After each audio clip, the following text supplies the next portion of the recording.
Yang juga menjadi sorotan, Saudara, Menteri Perdagangan periode 2015-2016 Tom Lembong divonis 4 tahun 6 bulan penjara dalam kasus korupsi impor gula. Majelis Hakim Pengadilan Tipikor Jakarta Pusat menyebut Tom Lembong terbukti bersalah melakukan korupsi bersama-sama.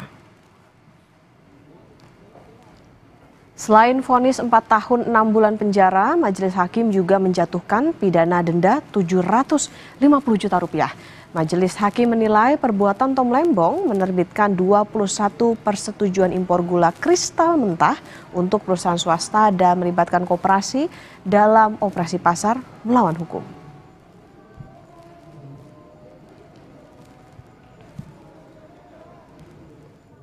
Menyatakan terdakwa Thomas Trikasih Lembong telah terbukti secara sah dan meyakinkan bersalah melakukan tindak pidana korupsi secara bersama-sama sebagaimana dalam dakwaan primer.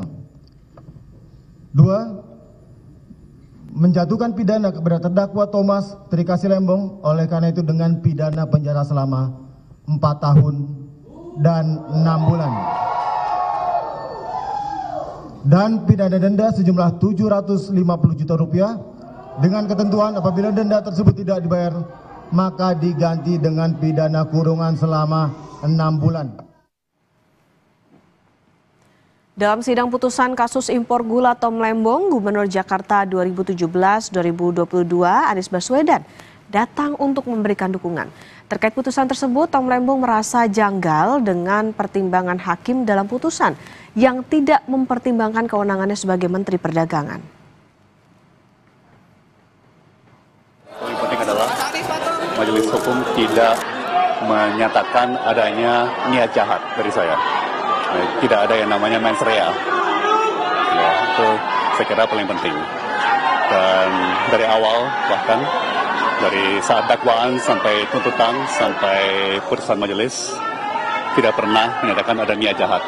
Itu aneh bagi saya sih ya, majelis mengesampingkan wewenang saya sebagai Menteri Perdagangan. Ya. Saya kira undang-undang peraturan pemerintah semua ketentuan yang terkait sangat jelas memberikan mandat kepada Menteri Perdagangan untuk mengatur tata kelola termasuk perdagangan perniagaan bahan pokok. Sidang pembacaan vonis Tom Lembong diwarnai sejumlah momen unik, mulai dari masa pendukung yang memadati Pengadilan Negeri Tipikor hingga kehadiran Anies Baswedan, Rocky Gerung, Refli Harun, dan mantan Wakil Ketua KPK Saud Situmorang yang mengawal pembacaan vonis terhadap Tom Lembong. Mereka duduk di baris depan kursi pengunjung. Sebelumnya, Tom Lembong dituntut 7 tahun penjara dan denda Rp750 juta oleh jaksa penuntut umum atas dugaan korupsi di kasus impor gula.